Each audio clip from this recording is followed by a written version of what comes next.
ಸುಭಾಷ್ ಶೆಟ್ಟಿ ಅನ್ನುವಂಥ ಹಿಂದೂ ಕಾರ್ಯಕರ್ತನ ಬರ್ಬರ ಹತ್ಯೆ ಆಗಿದೆ ಇವತ್ತು.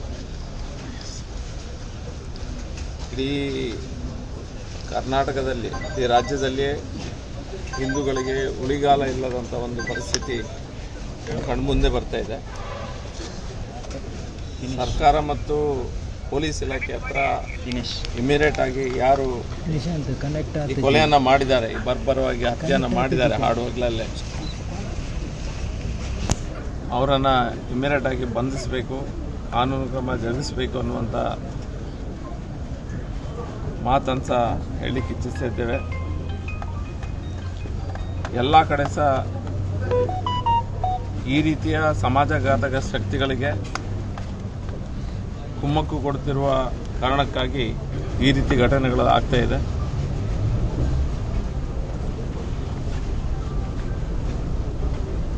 ಮೇಲ್ನೋಟಕ್ಕೆ ನೋಡುವಾಗ ಬಹಳ ಪ್ಲಾನ್ ಮಾಡಿ ಈ ಹತ್ಯೆ ಆಗಿದೆ. ಮಂಗಳೂರು ನೋಡಿ, ಕಾರಲ್ಲಿದ್ದಂಥ ಮತ್ತೊಬ್ಬ ವ್ಯಕ್ತಿಗೆ ಸಹ ಕೈ ಗಾಯಗಳು ಸಹ ಆಗಿರ್ತದೆ.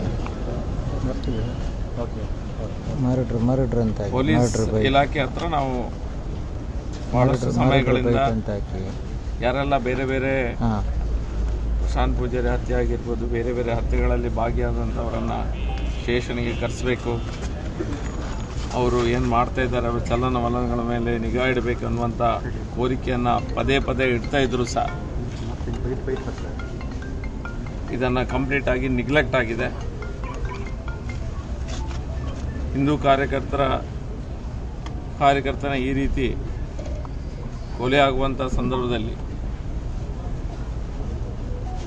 ನಾವು ಭಾಳಷ್ಟು ದಿನಗಳಿಂದ ಸಹ ಹೇಳ್ತಿದ್ದ ಕಾರಣಕ್ಕಾಗಿ ನಾವು ಎಲ್ಲಿ ಡಿಪಾರ್ಟ್ಮೆಂಟ್ ರಿಲ್ಯಾಕ್ಸ್ ಆಗಿದೆಯಾ, ಇದರಲ್ಲಿ ರಿಲ್ಯಾಕ್ಸ್ ಆಗಿದ ಹಾಗೆ ಮೇಲ್ನೋಟಕ್ಕೆ ಕಂಡು ಬರ್ತಾ ಇದೆ. ಬೇರೆ ಏನನ್ನ ಹೇಳಲಿಕ್ಕೆ ಇಚ್ಛಿಸಿಲ್ಲ. ಈ ಸಮಯದಲ್ಲಿ ನಮ್ಮ ಹಿಂದೂ ಕಾರ್ಯಕರ್ತರನ್ನ ಯಾರು ಕೊಲೆ ಮಾಡಿದ್ದಾರೆ ಅವರನ್ನು ಕೂಡಲೇ ಬಂಧಿಸಬೇಕನ್ನುವಂಥ ಆಗ್ರಹವನ್ನು ನಾವು ಮಾಡ್ತಾ ಇದ್ದೇವೆ. ಮನೆಯವರಿಗೆ ಈಗ ಅವರ ಮೃತರಾದವರ ತಾಯಿಯ ತಮ್ಮ ಅವರೆಲ್ಲ ಬಂದಿದ್ದಾರೆ. ಎಲ್ಲಿ ಏನು ನೆಕ್ಸ್ಟ್ ಏನೆಲ್ಲ ಆಗಬೇಕು ಅನ್ನೋದು ಕುಟುಂಬದವರು ಚರ್ಚೆ ಮಾಡಿ ನಮಗೆ ತಿಳಿಸ್ತಾರೆ. ಆಮೇಲೆ ಅದೇ ರೀತಿಯಲ್ಲಿ ಮುಂದುವರಿಸ್ತಾರೆ. ಯಾರು ಮಾಡಿರ್ಬೋದು ಅಂತ ನಿಮಗೆ ಮಾಹಿತಿ ಬಂದಿದೆ?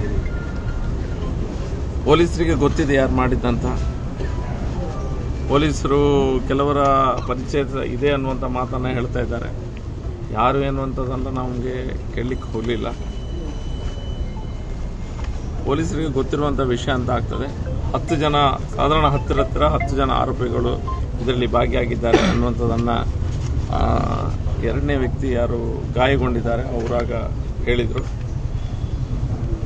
10 ಜನ ಈ ರೀತಿ ಪ್ಲ್ಯಾನ್ ಮಾಡಿ ಎಲ್ಲ ಕಡೆ ತಿರುಗಾಟ ಮಾಡಿರ್ಬೋದು. ಇದನ್ನು ಪ್ಲ್ಯಾನ್ ಮಾಡುವಂಥ ಸಂದರ್ಭದಲ್ಲಿ ಅವರಿಗೆ ಸಹಾಯ ಸಹ ಸಿಕ್ಕಿರ್ಬೋದು.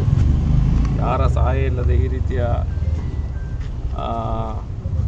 ಕೊಲೆ ಮಾಡಲಿಕ್ಕೆ ಸಾಧ್ಯ ಇಲ್ಲ. 10 ಜನರು ಎಲ್ಲಿದ್ದರು, ಯಾರೊಟ್ಟಿಗಿದ್ದರು, ಟ್ರೈನಿಂಗ್ ಆದವರ, ಇದೆಲ್ಲ ವಿಷಯಗಳ ಬಗ್ಗೆ ಪೊಲೀಸು ನಮಗೆ ಮಾಹಿತಿಯನ್ನು ನೀಡಬೇಕಾಗಿದೆ.